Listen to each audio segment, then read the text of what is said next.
Mais donc, si je comprends bien,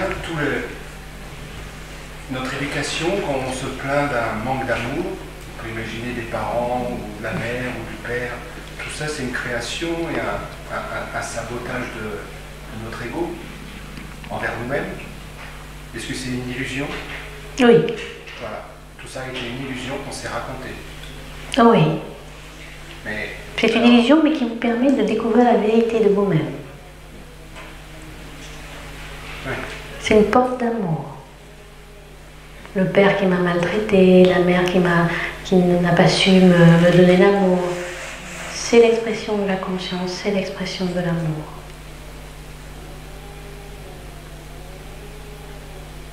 Ça calme, hein?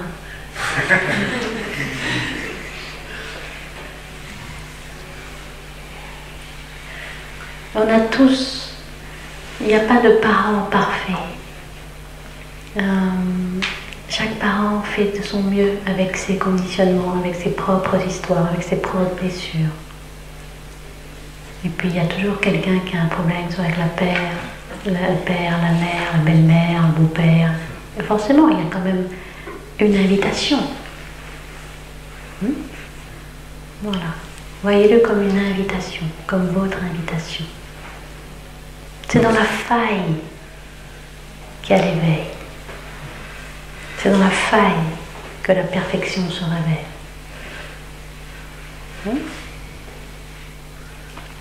L'enfant au départ était... Oui, l'enfant au départ est tout innocent, c'est ça? Non, mais on voit bien le côté. Non, c'est pas ça que je veux dire.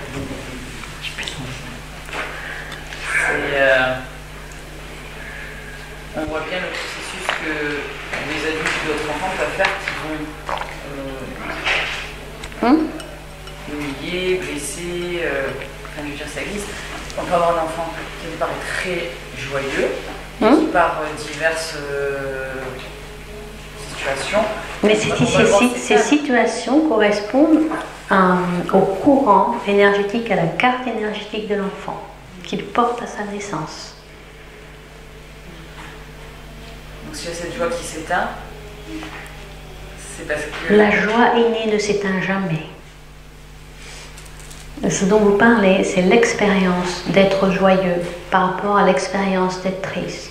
Mais la joie, cette grande ouverture que vous êtes, elle est immuable. Elle ne peut jamais se perdre. Elle ne peut pas s'acquérir, car elle est ce que vous êtes. Elle se dévoile lorsque l'illusion du jeu, et après les histoires qui vont avec le jeu, je suis blessée, j'ai été contaminée, je suis une tombe. Et là, il y a cette grande ouverture, cette grande joie, sans cause, qui ne dépend de rien, qui se révèle d'elle-même. Vous n'avez jamais rien perdu. Vous êtes au paradis. Vous êtes le paradis. Il convient de le reconnaître. Il convient de reconnaître ce qui empêche de reconnaître instantanément ce paradis que vous êtes.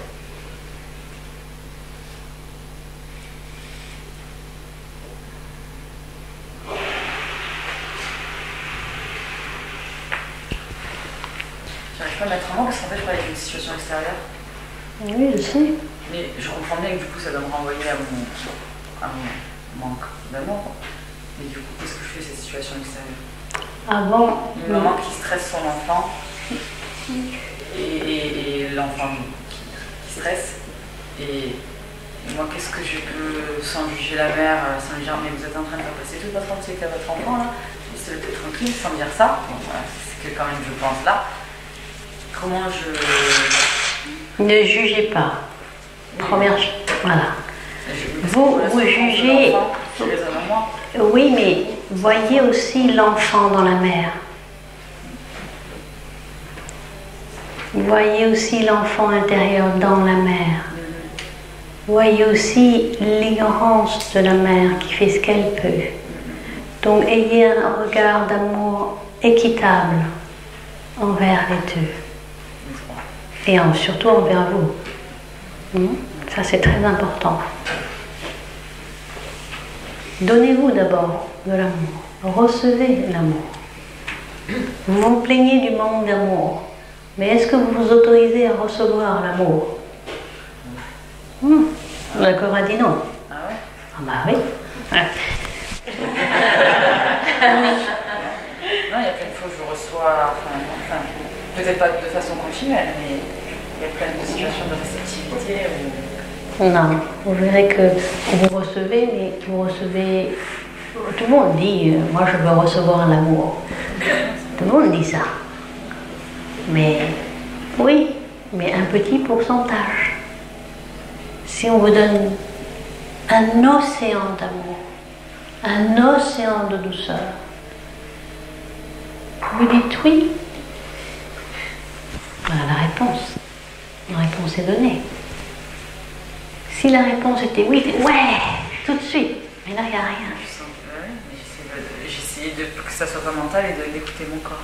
Mais écoutez votre cœur. Oui. Votre cœur. Oui, je sens qu'il a peur. Voilà. Donc il dit non. Parce qu'il a peur d'être touché. Et vous n'entendez pas, il a peur d'être touché par cette énergie d'amour. Qui est très intense. À la fois douce et intense. Parce que quand le cœur se laisse toucher par cette énergie d'amour douce et intense, vous allez être consumé. Il ne restera rien de vous. Basta. Donc c'est pour ça qu'on dit non. Parce que nous, on dit oui à une imagerie de l'amour. C'est une imagerie. C'est pas l'énergie d'amour pure, inconditionnelle. Parce que l'ego, il est pas fou, hein. Il veut survivre. Avec son monde, ses histoires, la belle-mère, les élèves, tout son monde, ça l'occupe. C'est ça qui nourrit. Dire oui à l'amour, ça veut dire que l'ego, il meurt. Il meurt sur place. C'est chaud, hein? C'est qui a dit c'est chaud? C'est chaud, hein? Je dirais même c'est torride.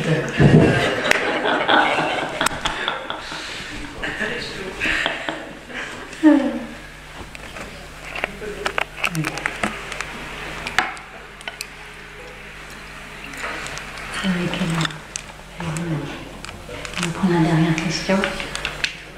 Vous avez dit que l'enfant porte inné en lui-même la souffrance, avec l'amour et tout ça. Non, je n'ai pas dit ça. Pas exactement, Pas parce que ce ne exactement. sont pas les mêmes mots, mais je crois entendre que c'est inné à la naissance. Qu'on porte nos traumas à la naissance. Des conditionnements, moi je parle de conditionnement. Alors, si ça, quand on dit ça, quand j'ai entendu ce mot, il m'arrive un grand pardon pour mes parents, pour les gens qui m'ont fait mal, et pour moi-même. Personne ne fait rien. Mais quand vous allez descendre en vous, rencontrer tendrement votre humanité encore de plus en plus profondément, vous allez rencontrer, comprendre parfaitement l'humanité de l'autre. Et dans ce cas-là, vous n'aurez même pas besoin de pardonner à qui que ce soit, ni de pardonner à vous-même. Vous serez dans l'amour. L'amour. C'est bien, c'est super. Donc, laissez-vous glisser du pardon à l'amour.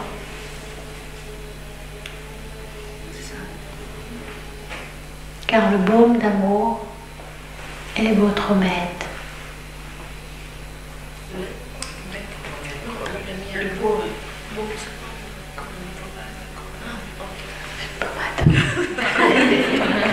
Ah, bonjour la poésie.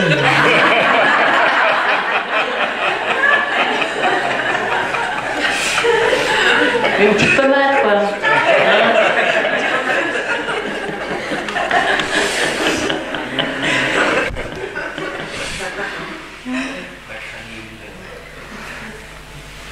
L'amour guérit de tout.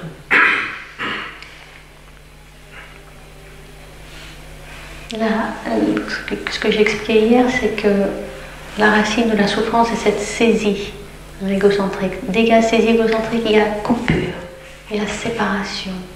Lorsque l'amour est retrouvé, il y a non seulement réconciliation, mais il y a unité.